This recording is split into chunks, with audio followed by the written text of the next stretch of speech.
Voter आम जनमानस कम जिम्मेदार है, इसके लिए वो लोग ज्यादा जिम्मेदार हैं जिन्हें लोकतंत्र में मौका मिला है, जिन्हें लोकतंत्र में सफल होने का मौका मिला है, या संविधान के जरिए जिन्हें आगे बढ़ने का मौका मिला है। चाहे वो राजनीतिक हो, चाहे वो सामाजिक हो, चाहे वो धार्मिक हो, चाहे वो आर्थिक हो, चाहे वो शैक्षणिक हो, आम जनमानस तो वोटर और सपोर्टर है।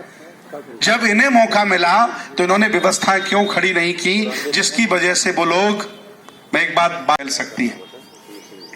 सबसे पहले हमने सभी लोगों ने मिलकर के संविधान का जो सबसे बड़ा दुश्मन है उसे ठहराया, जिसका नाम है भारत की चुनी हुई सरकार।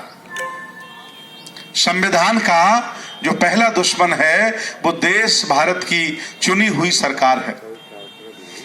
जो लोग संविधान से हक अधिकार पाकर, संविधान से शपथ लेकर एमपी एमएलए बनते हैं, वही मुख्यमंत्री और प्रधानमंत्री बनाते हैं, और वही अपने बच्चों को अरबपति बनाने के चक्कर में, वही व्यक्ति जीते जी जब तक जान है तब तक जमे रहने के चक्कर में संविधान के साथ संशोधन करते हैं, और दुश्मनों को परास्त करने के लिए भी संविधान संशोधन का हथियार इस्तेमाल करते हैं। तो सबसे बड़ा दुश्मन देश भारत में लोकतंत्र का और संविधान का है, उसका नाम है चुनी हुई सरकार। सरकार संविधान की मित्र भी बन सकती है, सरकार संविधान को ईमानदारी से लागू भी कर सकती है, और सरकार चाहे तो संविधान का दुश्मन भी बन सकती है। यह तय आपको करना है कि वर्तमान की सरकार दुश्मन है या नहीं है, लेकिन यह तय हुआ है कि संविधान का सबसे बड़ा दुश्मन चुनी हुई सरकार होती है। दुश्मन नंबर 1 पूंजीवाद। पूंजीवादी व्यक्ति कभी नहीं चाहता कि जैसा उसका घर है वैसा आप लोगों का भी बने। वो कभी नहीं चाहता कि जिस कार में वो चल रहा है उस कार में आप भी चलें। वो कभी नहीं चाहता कि जिस स्कूल में उसके बच्चे पढ़ रहे हैं, आपके या उनके मजदूरों के बच्चे भी उस स्कूल में पढ़े। ये अध्ययन के बाद पता चला है, बहुत लोगों ने इस पर अध्ययन किया है कि पूंजीवादी व्यक्ति लोकतंत्र और संविधान का भी दुश्मन है। पहले पूंजीवादी लोग कम थे, लेकिन वर्तमान की सरकारें पूंजीवादी लोगों को बढ़ा रही हैं। आप सहमत हैं कि नहीं? लगातार अरबपति विदेश भेजे जा रहे हैं। उन्हें भागना गलत कहना होता है, सरकार के रहते हुए कोई भाग नहीं सकता है। बहुत बड़े हाथ हैं, संविधान उठा के पढ़िए कि कितना पावर सरकार के पास होता है। सरकार उन्हें भेज रही है कि पैसे लेके जाओ, मौज करो, जरूरत पड़ेगी तो भेज देना। तमाम लोगों को विदेशों में शिफ्ट कराया गया, और राष्ट्रीयकरण के माध्यम से जिन संसाधनों में, जिन संस्थानों में हमें नियुक्ति मिली, हमें काम करने का अवसर मिला, अर्थात सरकारी नौकरी मिली, उन्हें बंद करके निजीकरण करना और बड़े बड़े लोगों के हाथ में दे देना, अमीरों को बढ़ावा देना। मैं इतना भी कहना चाहता हूं कि अगर आपका सगा भाई पूंजीवादी हो जाए, आईएएस अफसर हो जाए या बड़ा अरबपति हो जाए, तो वो आपसे भी मोहब्बत करना कम कर देता है। वो बड़े शहरों में, बड़ी कॉलोनी में बड़ा सा घर बना लेता है, टाइम पास के लिए कुत्ता पाल लेता है, लेकिन आपसे भी दूरियां बना लेता है। ऐसा आपको महसूस कभी हुआ? आपके वोटों से चुना हुआ व्यक्ति एमपी एमएलए बनकर के अपने बच्चों को अरबपति बनाता है, लेकिन आपकी बिटिया की शादी में भी आना वो अच्छा नहीं समझता। पूंजीवादी होना ही लोकतंत्र के खिलाफ चलना है, तो पूंजीवादी लोगों को बढ़ाया जा रहा है और लगातार सरकार बढ़ा रही है। या जिनके पास धन है, मैं लगभग 1 दर्जन बड़े बड़े लोगों से मैंने निवेदन किया, मैं पूरे भारत के लोगों से जुड़ा हूं कि मैं संविधान रथ बना रहा हूं, लगभग 50 लाख रुपए का खर्चा है। आप चाहें तो मैं स्वयं आपके फार्म हाउस का उद्घाटन किया, मैंने बुद्ध परंपरा से पूजन कराया, मैंने खुद आपके कोठी का पूजन कराया है। आपके बच्चे 2 क्लास 1 अफसर हैं, आप चाहें तो 10-50 हजार रुपए हम लोगों को दान दे सकते हैं।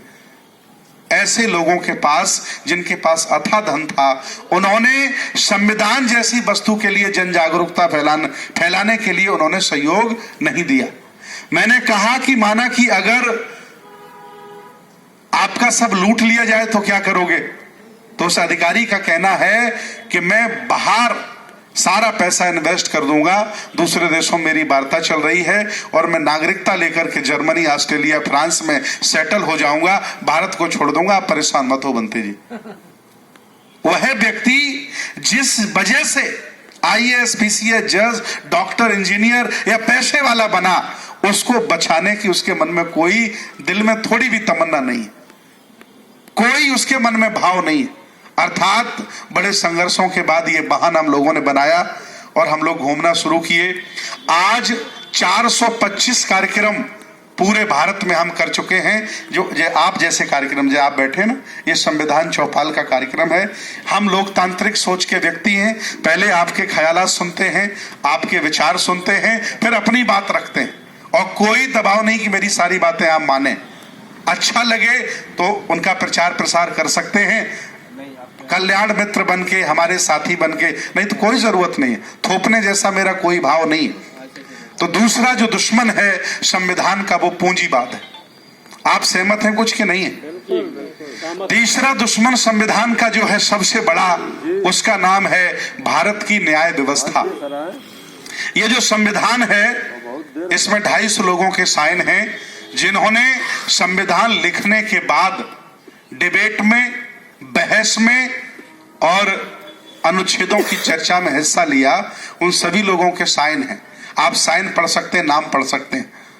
लिखना बड़ा काम था और उससे बड़ा काम था कि इतनी बड़ी जमात को संतुष्ट करना, वो भी बाबा साहब ने किया था।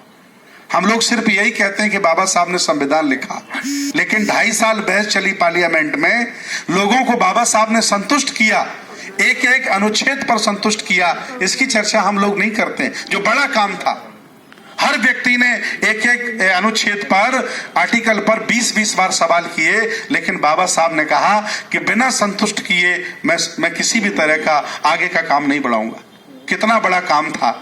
आप अपने घर के लोगों को, 5 लोगों को संतुष्ट नहीं कर पाते हो, एक राय नहीं कर पाते हो, लेकिन बाबा साहब ने अपने विवेक से, अपने ज्ञान से और उस क्षमता से इतने लोगों को संतुष्ट करके ये संविधान आत्मर्पित और समर्पित कराया था। ये सारी बातें सही है ना?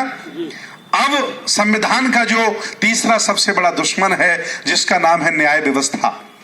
इस संविधान में न्याय व्यवस्था को सरकार से ज्यादा पावर है।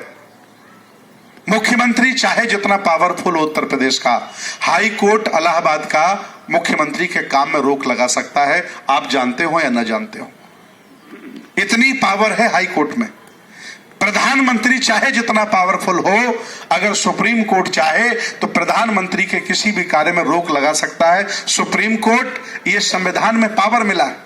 लेकिन सरकार के लोग जब डिस्ट्रिक्ट कोर्ट में, सरकार के लोग जब हाई कोर्ट में और सरकार के लोग जब सुप्रीम कोर्ट में शिफ्ट हो जाएं, तो वही संविधान के दुश्मन बन जाते हैं। बात सही है ना? अगर ईमानदारी से न्याय व्यवस्था खड़ी है तो संविधान का मित्र है, व्यवस्था की मित्र है। और अगर सरकार के लोग गलत नियति से अगर न्याय व्यवस्था में प्रवेश करते हैं और अपना पराया करते हैं, तो वही संविधान के दुश्मन बन जाते हैं। और आज मैं होशो हवास से आपसे कह रहा हूं कि पूरी न्याय व्यवस्था में सरकार के लोग घुसे हुए हैं। वो 1 महीने में एक जजमेंट ऐसा करके आपकी भावनाओं से खेलते हैं कि कोर्ट बहुत अच्छा है। एक निर्णय ऐसा दे देते 1 महीने में, जिससे आपकी वाहवाही मिल जाती है। बाकी सारे निर्णय वो उन चाटुकारों के, उन नेताओं के और उन बड़े बड़े लोगों के पक्ष में देते हैं। ये उठा के देख लीजिए, सुप्रीम कोर्ट के निर्णय उठा के देख लीजिए। दुश्मन नंबर 4, भारत का भ्रष्ट अधिकारी। जो अधिकारी संवैधानिक प्रक्रिया से चयन होता है, उसे अधिकार मिलते हैं। नेताओं के दबाव में या बच्चों को अरबपति बनाने के चक्कर में दूसरों के हक मारता है, भ्रष्टाचार को बढ़ावा देता है, अर्थात संविधान के विरुद्ध कार्य करता है। वह भ्रष्ट अधिकारी भी, पावरफुल भ्रष्ट अधिकारी भी संविधान का दुश्मन होता है। इससे भी आप सहमत हो सकते हैं। अपने बच्चों को अरबपति बनाने के चक्कर में दूसरों के हकों को खाएगा, वह व्यक्ति भी संवैधानिक व्यवस्था का दुश्मन हो सकता है। दुश्मन कितने हो गए? अभी 4 ही हो पाए, 5 हो गए। मुझे पता नहीं कितने हो गए।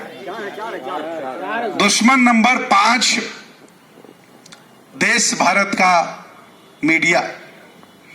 मीडिया का रोल है कि सरकार से प्रश्न करे, इसीलिए संविधान में उसे सम्मान मिला कि जो सरकारें बनी लोकतांत्रिक प्रक्रिया से जनप्रतिनिधि बने, अगर वो कोई गलत काम करें तो उनकी सूचनाएं जनमानस में पहुंचाई जाएं ताकि दोबारा फिर लोग उन्हें वोट ना करें। लेकिन सरकारों के साथ, अखबार सरकारों के साथ, टीवी चैनल सरकार के साथ कोई उनकी आलोचना करता सुनता क्या? आप टीवी खोल के देख दीजिएगा तो देश भारत के टीवी चैनल सरकारों का गुणगान करते हैं और ये कहते हैं कि ये अंतिम नेता हैं। अब ऐसे नेता दुनिया में कभी पैदा ही नहीं होंगे, चाहे जितनी माएं हों भारत में, लेकिन अब ऐसे नेता पैदा नहीं हो सकते। ये मीडिया के बयान है। तो संवैधानिक प्रक्रिया को, लोकतंत्र को और संवैधानिक वजूद को नुकसान पहुंचाने में वर्तमान का media, electronic media, print media और सोशल मीडिया भी काम करता है। मैं कोई सरकार के लिए बहुत बड़ी चुनौती नहीं हूं। मैं एक सन्यासी हूं, बौद्ध भिक्षु हूं। मेरा यूट्यूब चैनल बंद है, मेरा फेसबुक बंद है। यूट्यूब चैनल से हमें पैसा आता था, सारा बंद करा दिया है। मैं अपनी सूचनाएं आपको भेज नहीं पा रहा हूं। गाजीपुर के लगभग 1000 मोबाइल नंबर मेरे पास हैं, लेकिन मैं मैसेज नहीं कर पाया। कल हमने व्हाट्सएप में ग्रुप बनाया, मेरा व्हाट्सएप बैन कर दिया। मतलब मुझे चलाने ही नहीं दे रहे। पता नहीं कौन खबर कर रहा, ऊपर देख रहा है। आईटी सेल में इनके जो लोग बैठे हैं पूरा नजर खड़ाए बैठे हैं कि आप कुछ भी करिए, सरकार के खिलाफ बोलिए या सही बोल दीजिए। खिलाफ तो बोलिए, खिलाफ हम क्यों बोलेंगे, हम सही बोलेंगे, लेकिन उसको दबा दिया जाता है।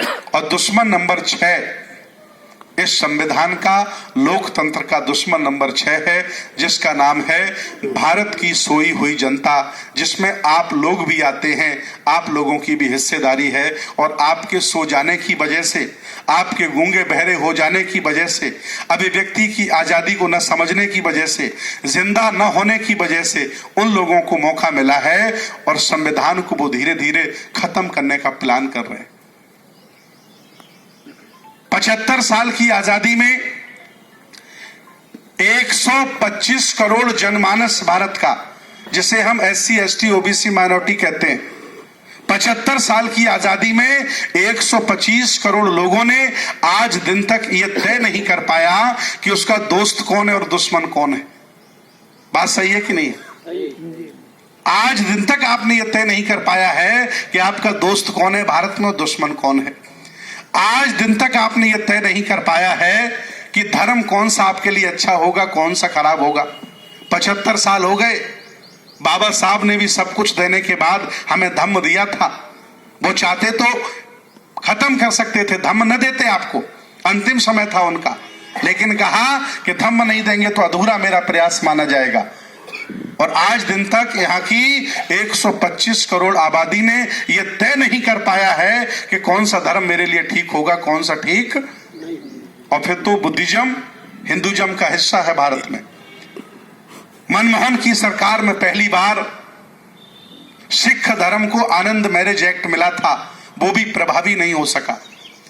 बौद्धों के पास न मैरिज एक्ट है, न पर्सनल लॉ है। हम लोग भले ही बौद्ध भिक्षु अपने आप को कहते रहें, भले ही आप बौद्ध पद्धति शादी कराते रहो, लेकिन गजट में लिखित में आप हिंदू धर्म के हिस्सा हो। इसीलिए उनकी संख्या 60-70-80% है कि नहीं है, क्योंकि सारी संख्या आपकी भी जोड़ी जाती है। सारे सिख जोड़े जाते हैं, सारे जैन जोड़े जाते हैं, सारे बौद्ध जोड़े जाते हैं। आप अलग नहीं है। और हमने मांग की अलग करने की, तो कहा कि कानून संसद भवन बनाता है, हम इम्प्लीमेंट करते हैं, ये जजमेंट है। बनाओ, जाओ संसद में। तब चिंता आती है कि 125, 130, 35 सांसद बाबा साहब तो आरक्षण में दे गए। आज दिन तक कोई ऐसी पार्टी SC OBC वाले नहीं बना पाए जो 130 सांसद जिता लेते। इतने तो बाबा साहब आरक्षण में दे गए हमें, लेकिन इतने होने के बावजूद भी कोई आवाज लगाने वाला नहीं कि बुद्धिज्म अलग हो जाना चाहिए, हम अलग अपना मैरिज एक्ट चाहते हैं। तो ये सब कमियां हैं। और